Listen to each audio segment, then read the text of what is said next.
नमस्कार, मैं हूं आपके साथ दीपक भदौरिया। आप देख रहे हैं देवभूमि एक्सप्रेस। वाराणसी में हो रहे मुख्यमंत्री कॉन्क्लेव में बीजेपी शासित 12 राज्यों के मुख्यमंत्री और 9 उप मुख्यमंत्री शामिल हुए हैं।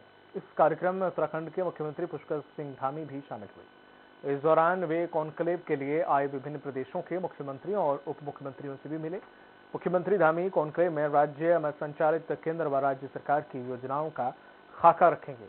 इस दौरान वे होम स्टे योजना का भी जिक्र करेंगे।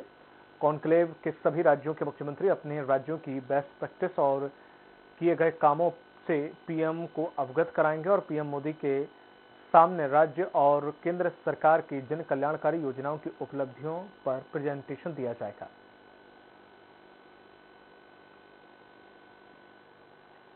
चालीस वर्षों से सूबे की सियासत में लगातार बने विधायक हरिवंश कपूर का सोमवार को निधन हो गया। वे 75 वर्ष के थे। अंतिम सरकार में वे विधानसभा के अध्यक्ष भी चुने गए थे। देहरादून में सीएम धामी ने वरिष्ठ विधायक हरिवंश कपूर के घर पहुंचकर उनके निधन पर शोक व्यक्त किया और सीएम ने विधायक के परिजनों को ढांढस बंधाया। इस दौरान उन्होंने कहा कि हरिवंश कपूर ने अपनी विधानसभा क्षेत्र में हमेशा विकास कार्य किए। मुख्यमंत्री ने कहा कि हरिवंश कपूर राजनीतिक मूल्यों को आत्मसात करते हुए अपने विधानसभा क्षेत्र के विकास के लिए हमेशा मुखर रहे। लगातार 8 बार विधानसभा चुनाव जीतना उनकी लोकप्रियता को साबित करता है।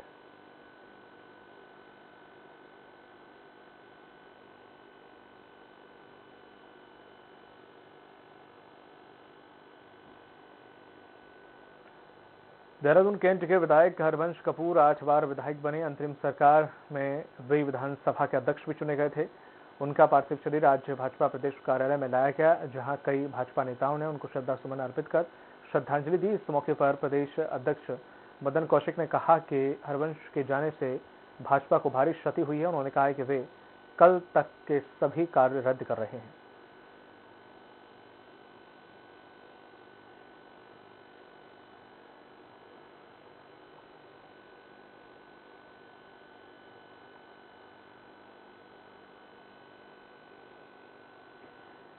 दिल्ली के मुख्यमंत्री अरविंद केजरीवाल मंगलवार को काशीपुर के दौरे पर रहेंगे। केजरीवाल के दौरे को लेकर आप प्रवक्ता उमा सिसोदिया ने बताया कि अरविंद केजरीवाल का ये 5वां उत्तराखंड दौरा है। सिसोदिया ने कहा कि केजरीवाल सरकार ने महिलाओं के लिए कई काम किए। महिलाओं को दिल्ली में मुफ्त बस सेवा की सौगात थी और अच्छी शिक्षा, स्वास्थ्य बेहतर किया। इसका सीधा फायदा महिलाओं को मिला। हम सभी उत्तराखंड की महिलाएं उम्मीद करते हैं कि अरविंद केजरीवाल जी उत्तराखंड की महिलाओं के लिए भी आने वाले समय में बड़ी सौगात दें।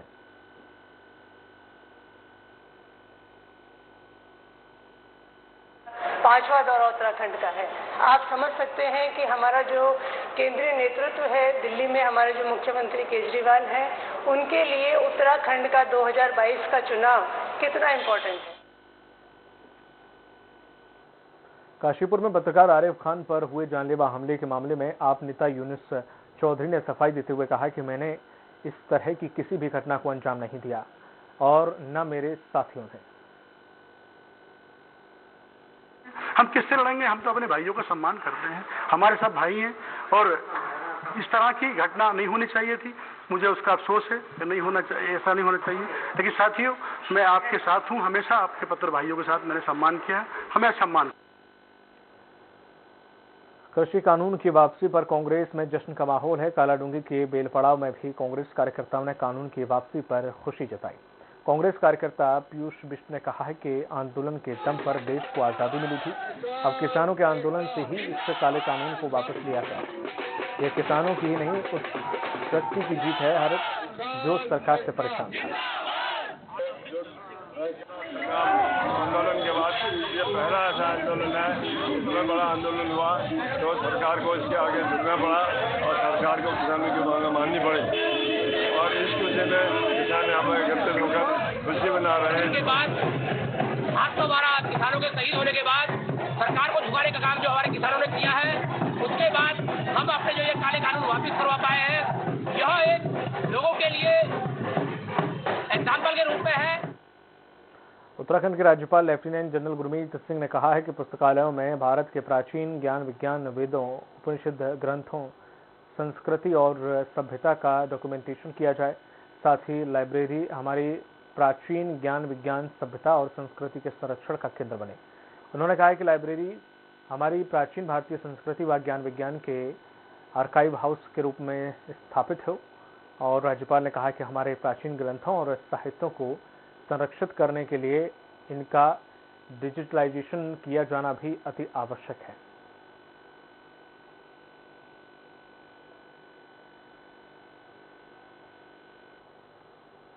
वहीं तीनों कृषि कानूनों को वापस लेने के बाद किसानों में खासा उत्साह है। अब किसान आंदोलन के खत्म होते ही गाजीपुर बॉर्डर से निकला किसान फतेह मार्च से जसपुर पहुंचा, जहां सुभाष चौक पर किसानों का जोरदार स्वागत किया गया। इस दौरान किसान नेता ने कहा कि 7 साल चले किसानों के आंदोलन के आखिर सरकार को झुकना ही पड़ता और कृषि कानून को वापस लिया गया है।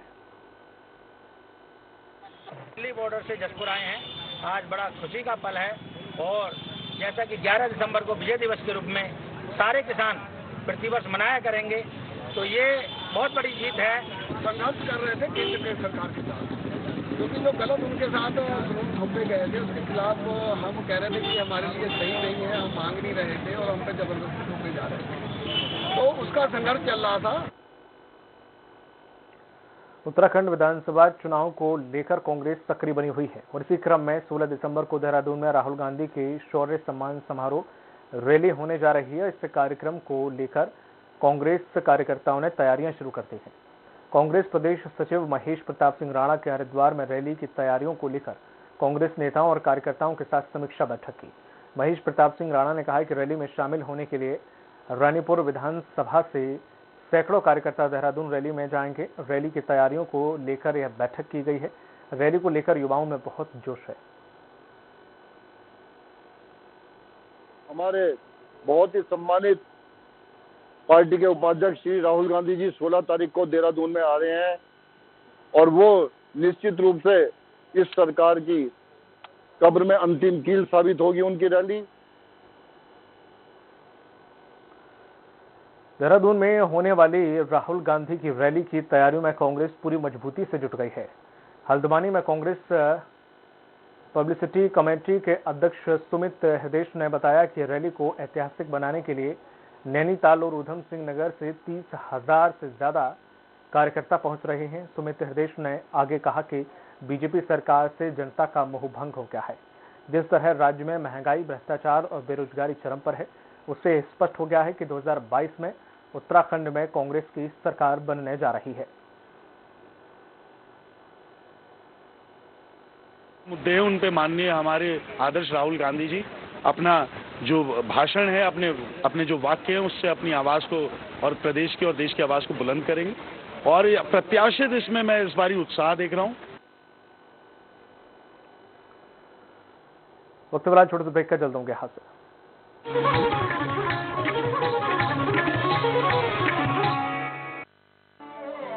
बहू, मैं जरा मुन्ने का जन्म प्रमाण पत्र बनाने के लिए जा रहा हूँ, शाम तक आऊँगा।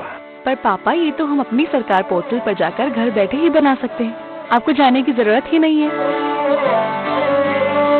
जब सेवा का सबको ही लाभ मिले, चेहरे पे एक भीनी मुस्कान खिले, जब सेवा का पूरा लाभ मिले, चेहरे पे तब मुस्कान खिले, हर जन सुविधाओं में लेती जहाँ जनता पूरा भाग, अपनी सरकार से मिल है रहा जनता को सीधा लाभ, अपनी सरकार से मिल है रहा जनता को सीधा लाभ, अपनी सरकार से मिल है रहा जनता को सीधा लाभ।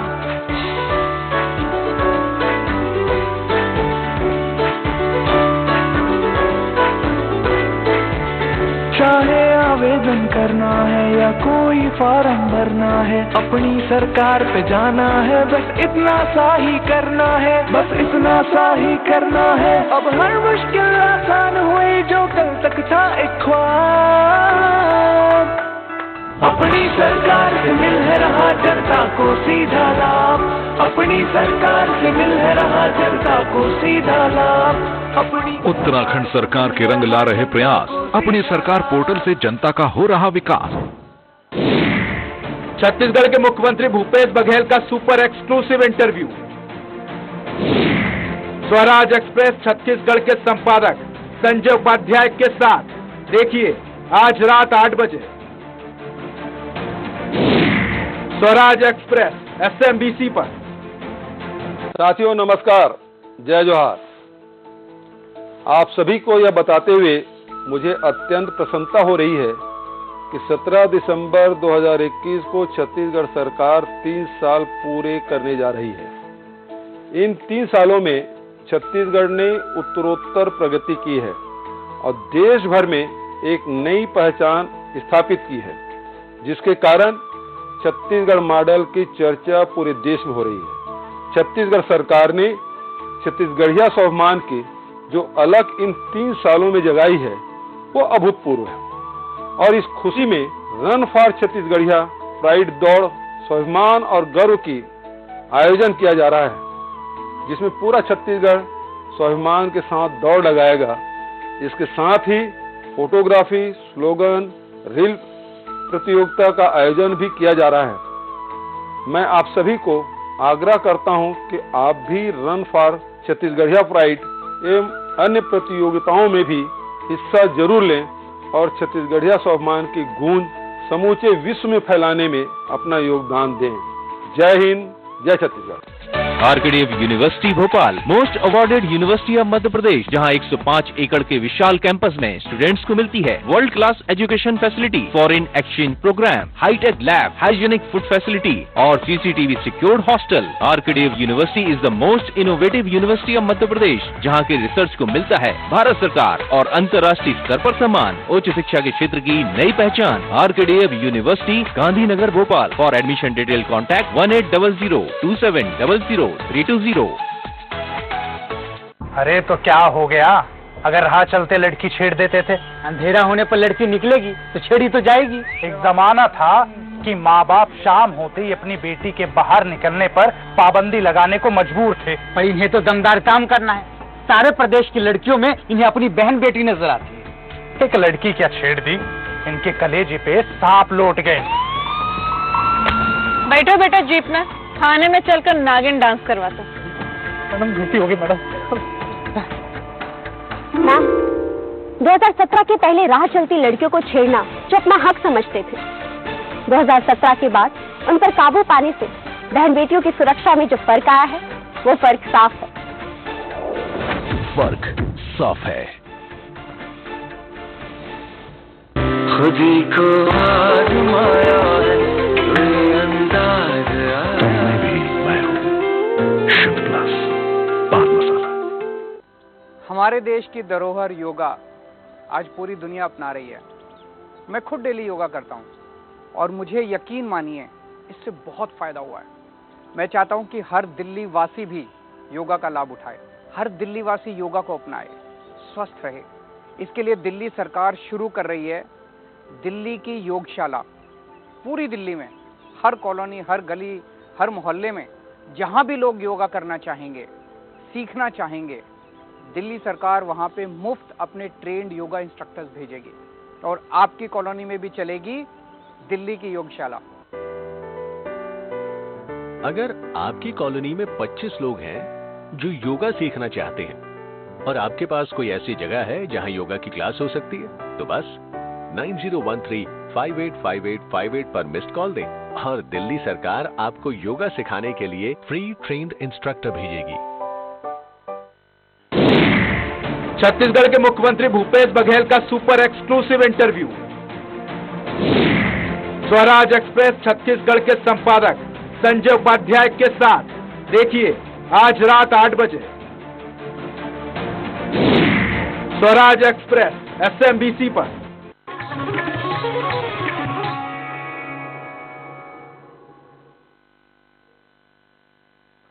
ब्रेक के बाद स्वागत है आपका। रुक करते अगली खबर की ओर। विधानसभा चुनाव को लेकर समाजवादी पार्टी ने यूपी के साथ साथ उत्तराखंड में भी मोर्चा संभाल लिया है। खटीमा में समाजवादी पार्टी के जिलाध्यक्ष योगेंद्र यादव ने प्रेस वार्ता की। यादव ने उत्तराखंड निर्माण में सपा की सकारात्मक भूमिका और उपलब्धियां गिनाते हुए सपा की सरकार बनाने का दावा किया।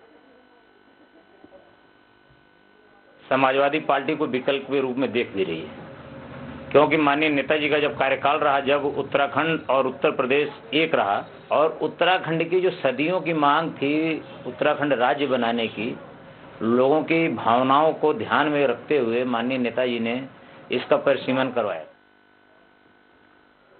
सितारगंज में सरकार के 3 कृषि बिल कानून वापस लेने के बाद किसान नरकमत्ता के लिए रवाना हो गए। वहीं दिल्ली गाजीपुर बॉर्डर से रवाना हुआ किसानों का फतेह मार्च सितारगंज पहुंचा, जहां किसानों ने जमकर स्वागत कर बधाई दी। आपको बता दें कि किसानों का आंदोलन 378 दिनों तक चलने के बाद उन्हें सफलता मिली है, जिससे किसानों में खुशी की लहर है।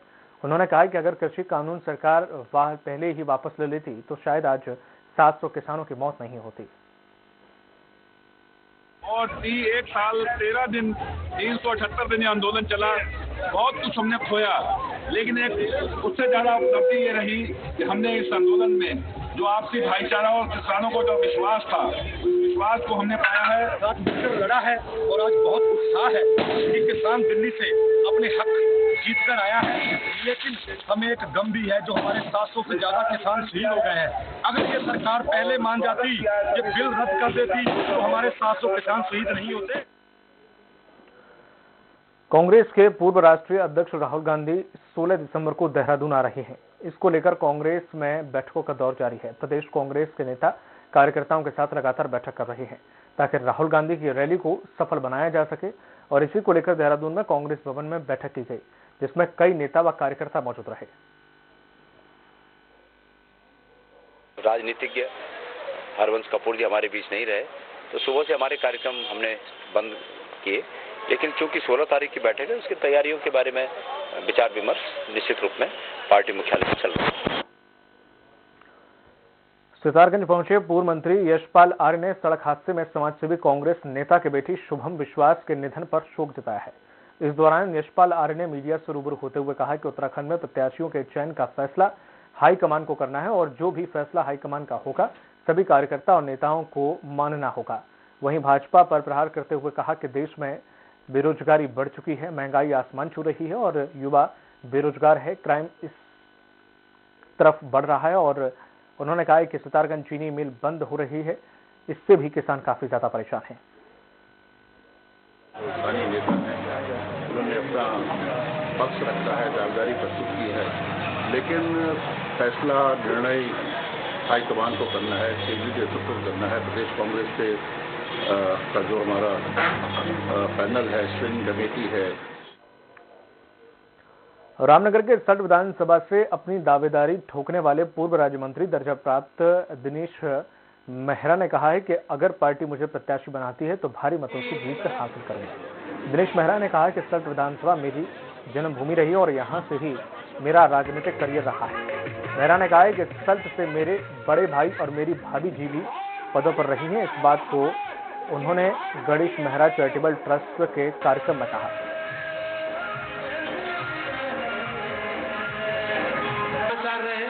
लगातार एक मार्च पोखरी में हेमंत कवि चंद्र कुंवर बबरसबल खादी मेले का आयोजन किया गया है।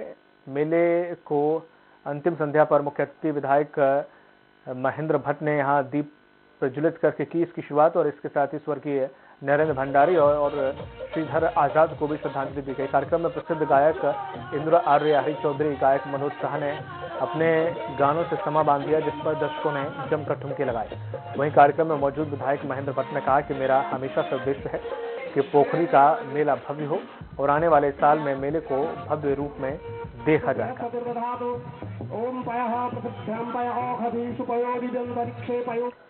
पौड़ी में एनएचएम कर्मचारियों ने मांगे पूरी न होने पर कोरोना वॉरियर्स प्रमाण पत्र एसीएमओ को लौटा दिए हैं। दरअसल संविदा कर्मचारी 2 सूत्रीय मांगों को लेकर कार बहिष्कार कर रहे हैं। इसके चलते 200 से अधिक कर्मचारियों ने अपने प्रमाण पत्र लौटा दिए। तो हम नहीं चाहते कि हम उग्र करें आंदोलन या स्वास्थ्य सेवाओं को बाधित करें, लेकिन इसके लिए हमें विवश कर दिया गया है, ठीक है, क्योंकि जो भी हमारी मांगे हैं वो एकदम तर्कसंगत हैं और आगे भी जब तक हमारी मांगे नहीं मानी जाती तो आंदोलन जारी रहेगा। हमारी मुख्य मांगे 2 रही हैं मेन। एक तो हमें जॉब सिक्योरिटी चाहिए 60 साल तक, और दूसरी हमारी मांगे थी हरियाणा की तर्ज पे हमारा ग्रेड पे लगाया जाए। बट सरकार, हम इतने दिन से धरने पर बैठे हुए हैं, बट सरकार के तो कानों तक हमारी आवाज ही नहीं जा पा रही लग रहा है। सितारगंज के नानकमत्ता में किसानों ने यहां नानक सागर डैम का जलस्तर कम कराने को लेकर उप जिलाधिकारी तुषार सैनी को ज्ञापन दिया है। किसानों का कहना है कि नानक सागर डैम का पानी खेतों में काफी लंबे समय से भरा हुआ है, जिसके कारण खेतों में गन्ने की फसल की कटाई नहीं हो पा रही है, निकासी नहीं हो पा रही है। वहीं गेहूं की फसल भी खराब हो गई है।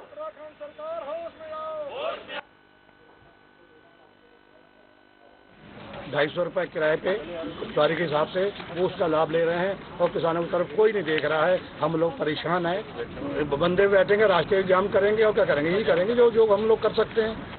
से भी ऊपर बह रहा है, जिसके कारण जो है आसपास के किसानों की जमीनें वो जलमग्न हो गई हैं। इसके संबंध में मैं एक सीएन जो हमारे बरेली क्षेत्र के हैं उनसे बात करेंगी और मुझे उम्मीद है कि इसमें कोई न कोई सोल्यूशन जो है वो निकल जाएगा। खबर देहरादून से, जहां पर पुलिस मुख्यालय में 2 दिवसीय सम्मेलन का शुभारंभ हो गया है। कार्यक्रम में मुख्य सचिव, वित्तीय व गृह सचिव समेत पुलिस के सभी वरिष्ठ अधिकारी मौजूद रहे। एक ये निर्णय लिया गया कि हमारी पुलिस विभाग इसमें बिल्कुल आधुनिक रहे, इसलिए एक जो इंडिया का बेस्ट IIT है जिसमें कंप्यूटर साइंस का डिपार्टमेंट, इसके अलावा बाकी जो भी इश्यूज हैं पुलिस के, हम आपस में चर्चा करेंगे, मंथन करेंगे और जो बेस्ट पॉसिबल है वो आगे के लिए नीतियां निर्धारित करेंगे। उसी के इनॉग्रल सेशन के लिए हमने माननीय मुख्य सचिव महोदय को बुलाया था।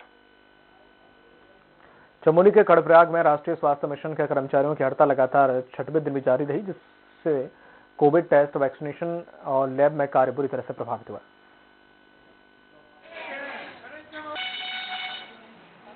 माननीय मुख्यमंत्री जी से मैं यही अरदास करना चाहूंगी कि वो हमारी